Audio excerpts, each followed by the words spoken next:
नमस्कार दोस्त। आज की कहानी है किसान की दुख भरी दास्तां। एक समय की बात है, एक गांव में मोहनलाल नाम का एक गरीब किसान रहा करता था। वह बहुत मेहनती था। कुछ समय बाद उसकी शादी हुई। घर में दोनों खुशी खुशी रहते थे और खेतों में दोनों मन लगाकर फसलों की देखभाल करते थे। समय बीतता गया। कुछ दिनों बाद सुंदर राजकुमार जैसा पुत्र धन की प्राप्ति हुई। जैसे जैसे दिन बीतता जा रहा था, किसान मोहनलाल और पत्नी सुशीला देवी की खुशियों दिन दुगनी और रात चौगनी बढ़ती जा रही थी। कहते हैं ना, अगर घर में सुख शांति हो तो घर स्वर्ग सा हो जाता है। शायद उस घर की किसी की बुरी नजर लग गई। मोहनलाल की पत्नी सुशीला देवी की अचानक देहांत हो गया। घर में जैसे दुखों का पहाड़ गिर गया हो। उस वक्त मोहनलाल का पुत्र राजकुमार लगभग 9-10 साल का था तो उसकी मां सुशीला देवी स्वर्ग सिधार गई। मोहनलाल पत्नी के देहांत से काफी उदास अकेला अकेला रहता था। खेतों में भी वह खोया खोया सा रहता था। उसके सामने पुत्र राजकुमार, जो अपनी माँ के तस्वीर के सामने हमेशा बैठकर माँ की तस्वीर को देखता और फिर रोने लगता। जब मोहनलाल फसलों की देखभाल के लिए खेतों पर निकलता तो राजकुमार अकेले में अपनी माँ की तस्वीर को देख और रोते रोते सो जाता। एक दिन जब मोहनलाल को मालूम हुआ कि वह अकेले में रोते रहता है तो बेटे राजकुमार को साथ में खेतों पर ले जाया करता। अब दोनों पिता पुत्र साथ में खेतों पर जाते और वापस घर आ जाया करते। एक पल के लिए भी राजकुमार को अकेला नहीं छोड़ते। धीरे धीरे वक्त बीतता गया और राजकुमार बड़ा हो गया। धीरे धीरे राजकुमार अकेले ही खेतों का सारा काम संभाल लेता। खेतों में गेहूं, धान, मटर, टमाटर, चने, सरसों आदि सभी प्रकार के फसलों की खेती करता। समय से फसलों की बुआई और कटाई हो जाती। अब मोहनलाल खेतों पर कम जाया करता। मोहनलाल की वृद्धावस्था आ चुकी थी। उसने अपने बेटे की शादी कर दी। बहू दिखने में बहुत सुंदर थी। बहू घर का सारा काम बहुत अच्छे से करती और घरों में खाने पीने की कोई कमी नहीं थी। राजकुमार पहले की तरह ही खेतों का सारा काम समय से पूरा कर लेता और पिताजी घर पर ही रहते। ऐसा लगता कि घर की खुशियाँ वापस आ गई हो। पर वो कहते हैं ना, विधाता किसी के भाग्य में खुशियाँ लिखना भूल ही जाते हैं। राजकुमार अपने पिता का बहुत ध्यान रखता था। कोई भी जरूरी होती तो वह तुरंत पिताजी के लिए ले आता।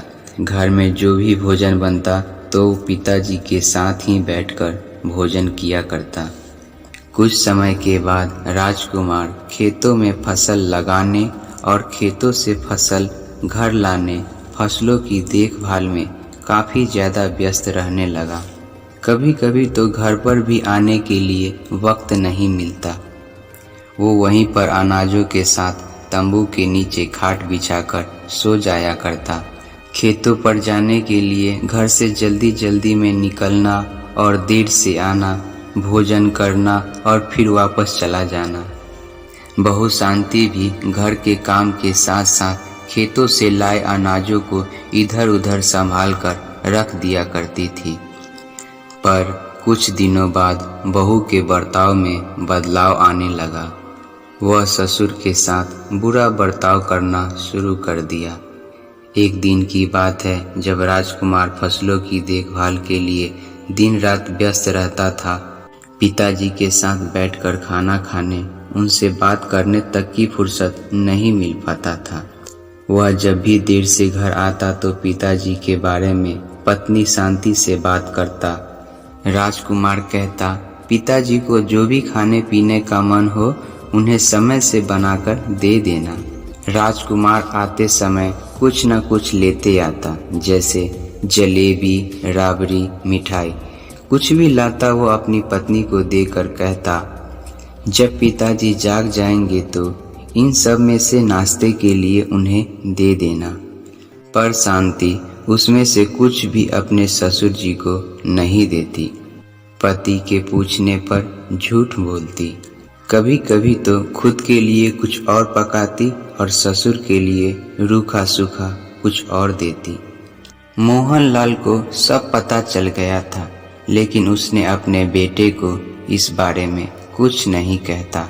एक दिन तो जरी हुई रोटी, प्याज, मिर्चाई और नमक बहू थाली में लेकर आई। रोटी और प्याज मोहनलाल से खाए नहीं जा रहे थे।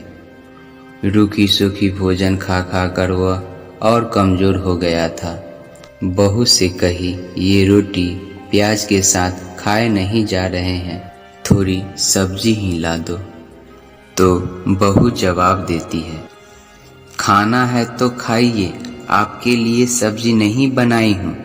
दिन भर दरवाजे पर बैठे रहते हैं, कोई काम तो करते नहीं, खाने की फरमाइश करते रहते हैं। बहू की बातें तीर के समान सीने में धंसा जा रहा था। मन ही मन कहता, विधाता तूने हमारी भाग्य किस कलम से लिखा है। बचपन में ही हमसे हमारे माता पिता को ऊपर बुला लिए, अकेला हमें यहाँ अनाथ छोड़ दिया, फिर भी मैं आपसे कुछ न कहा, अपनी तकदीर को मानकर रहा। फिर हमारी पत्नी को भी ऊपर बुला लिए, उसके वियोग में तो हम टूट ही गया, लेकिन बेटे को देखकर खुद को संभाले। उसकी देखभाल के लिए उसका यहाँ कोई नहीं है। सब कुछ भूलकर मैं अपने बेटे के लिए जीता रहा। माँ बाप का साया हट जाने से बच्चे के मन पर क्या बीतती है, यह हम अच्छी तरह से जानते थे, इसलिए हम तुम्हारी मर्जी मानकर यहाँ रहा। मेरा बेटा भी जानता है, मैं कभी आपसे कोई शिकायत नहीं की। आपने हमें जो सुख दुख दिए उसे अपनी तकदीर का लिखा मान कर रहे, पर अब मुझसे सहा नहीं जा रहा। ये सब बातें मन ही मन ऊपर वाले से कहे जा रहा था। 4 दिन बाद मोहनलाल किसी पेड़ के पास बेहोश होकर गिर गया था। पास ही में खड़े एक व्यक्ति ने देखा और तुरंत उसे उठाकर एक खाट पर सुलाया। उनके चेहरे पर पानी के छींटे दिए तो थोड़ी देर बाद मोहनलाल को होश आ गया। राजकुमार कहीं से आ रहा था तो देखा कि एक जगह पर काफी लोगों की भीड़ थी। वहां पर जाकर देखा तो पिताजी बेहोश पड़े थे। ऐसा लगा जैसे उनके पैरों के नीचे से जमीन खिसक गई हो। अपने बेटे को पास देखकर मोहनलाल फूट फूट कर रोने लगा। पूछने पर पिताजी कुछ नहीं बोले। पिताजी को लेकर घर वापस आ गया। राजकुमार को समझ में नहीं आ रहा था कि पिताजी की तबीयत अचानक से इतनी खराब कैसे हो गया। पिताजी इतना रोने क्यों लगे। माँ के देहांत के बाद कभी इतना रोते हुए नहीं देखा था। आज पूरा दिन यही सोचते रहा। खेतों पर काम के लिए नहीं जा सका। अगले दिन पड़ोसी ने बताया मोहनलाल के बिगड़ी हुई हालत और बहू शांति की उसके ससुर के साथ किए हुए बुरे बर्ताव के बारे में, तो राजकुमार यह सच्चाई जानकर अचंभित हो गया। उसके बाद अपनी पत्नी शांति को खूब डांट फटकार लगाया। उसके बाद से राजकुमार जो कुछ भी लाता पहले अपने पिताजी को देता, भोजन साथ में ही बैठकर करता।